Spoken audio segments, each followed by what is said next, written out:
এই যে দেখেন বাড়িঘর সব ধ্বংসস্তূপ হয়ে আছে। আমরা এখানে এই যে কাজ করছি, এই যে রাব্বি তাকাও, এই যে ইমতিয়াজ ভাই, রাহেন ভাই তাকান এদিকে, রাহেন ভাই, ওই খায়রুল ভাই,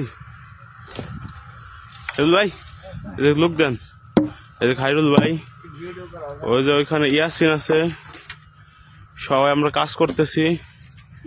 এখানে একটা আবাসিক এলাকা, কিন্তু সব ধ্বংসস্তূপ হয়ে আছে। কি অবস্থা, সবাই দোয়া করবেন আমাদের জন্য। আল্লাহর রহমতে আমরা জানি ঠিকঠাক ভাবে আবার দেশে ফিরে আসতে পারি।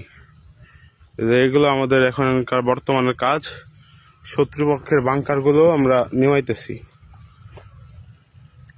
যেখানে এখানে সোলজাররা ছিল,